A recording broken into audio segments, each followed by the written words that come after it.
So what are you actually hearing from people within the White House about how they deal with this going forward?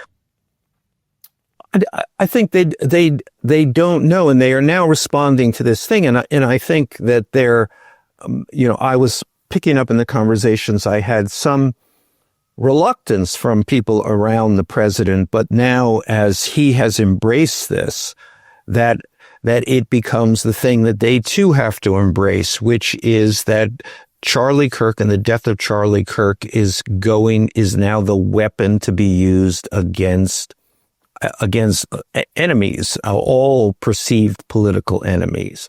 And obviously that's incredibly scary, incredibly frightening, and incredibly wrong. There was a strange moment yesterday, which you may have missed just because of time difference and things, where Donald Trump is asked by a reporter how he's doing, because really this has obviously been a terrible week for him for all sorts of other reasons, which we'll come to in a moment. But he says, how are you doing, with the death of Charlie Kirk? And Trump says, well, I'm actually doing fine. Over there are the trucks they've pulled up. They're here to do the ballroom. I'm very excited about the ballroom. There hasn't been a ballroom in the White House, and we're now building one, as if he'd already moved on. And he was spotted at the Yankees game. Well, he was spotted. He made a big thing of being at the Yankees game, where he was sort of dancing away. And it just felt like he'd immediately moved on. It was very strange behavior. Well, I think it's also very hard for Trump. And matter of fact, I can't think of an instance, possibly briefly after his own assassination, the Butler assassination attempt on him, but he doesn't talk about personal feelings. He never talks about personal feelings. Everything is exterior for Donald Trump. And that's, I think, part of what's happened here is, Charlie Kirk and a lot of the people in the White House knew Charlie Kirk. A lot of people in the MAGA thing. I've met Charlie Kirk a couple of times. Seemed like actually a very personable guy. And I think they knew him. They had strong personal feelings about him. And I think that's very hard to process. And what it has now come for Trump, and I think Trump also knew him, liked him, felt a rapport for him, in that this is now, but because Trump can't express this has become this other thing. It's vengeance for Charlie Kirk. It's the left or the liberals who killed Charlie Kirk. And our commitment now is to going after them. So, once more, it's this weird moment in which everybody seems to be having a great deal of trouble processing this on a normal human level. This is a terrible thing that has happened. It happened because of a disturbed kid with a firearm, and it really has, I think we can argue, very little meaning beyond that.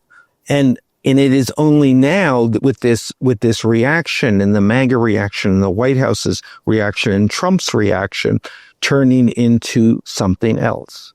Well, and the reaction obviously has been that there was clearly a rush to judgment, the assumption that this was done by someone on the left. The grandmother of the boy who is the alleged killer came out and said they didn't even know any Democrats. This was a MAGA family. They were all supportive of Donald Trump, which also adds to their confusion, I'm sure, into how to respond to it.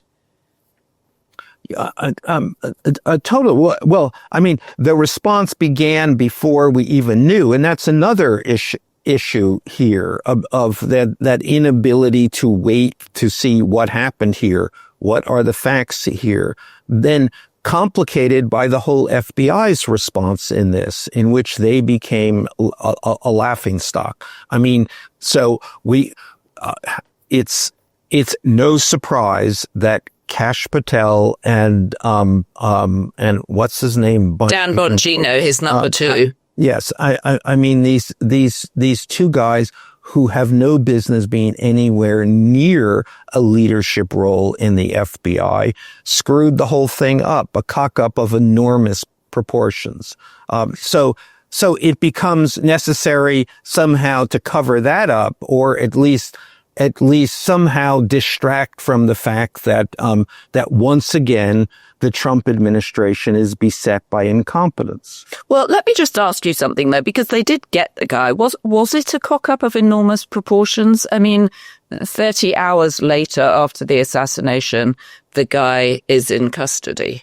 Well, because his family called up and said, you better come and get this guy. So that turns out to have almost nothing to do with the FBI. And what the FBI did was muddle the whole thing, set up a situation which immediately fed all kinds of conspiracy theories, violated all protocols in terms of when this was announced, making announcements, everybody rushing onto social media, for their own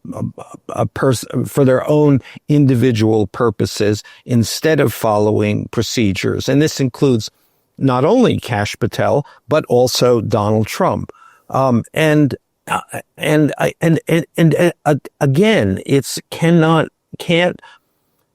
you have to ask the question, or you have to come to the conclusion that this administration is the thing that most characterizes it, is that they hired all kinds of people who shouldn't have been hired to do jobs that they have no experience, which would let them do the jobs in any kind of professional way. Well, you're certainly right that people ran to social media. I mean, it really is government by social media now, isn't it? Yeah, I think that's, and I think much of the response here, the response to Charlie Kirk's death is a social media led response. And then much of the current reaction today is a reaction to other people's social media. Tucker Carlson did a thing which I saw incredibly fatuous, in which he went down the Twitter or the X accounts of various unnamed people of no consequence whatsoever who were saying things that he felt were inappropriate about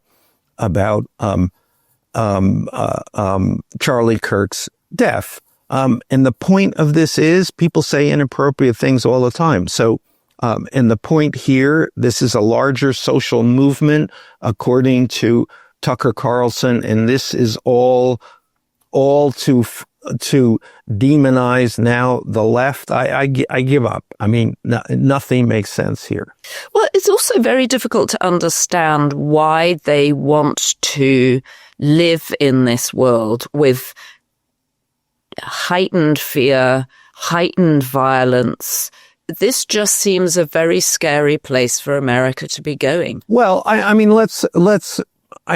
think that there is a conclusion that we can jump to is that they see value for themselves in living in this world.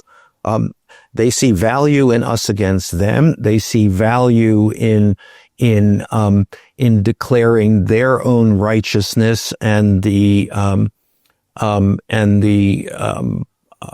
absolute opposite for the left or the liberals or the Democrats, whoever the people who are oppose them not for legitimate reasons, but for illegitimate reasons. To what extent do you think that Charlie Kirk's death and the manner in which it happened at a rally shot at from 200 yards away or 200 feet away, brought back Trump's own experience at Butler, Pennsylvania? I mean, it seems something that everybody skated over. I mean, it certainly should have. Or you could say, how could it not? How could Trump not see this? But he doesn't seem to be relating to it in that way. I haven't heard a word out of Trump's mouth which which suggests that there is a personal connection to a horrifying event here. And I think this is about, he doesn't respond, is incapable of responding personally.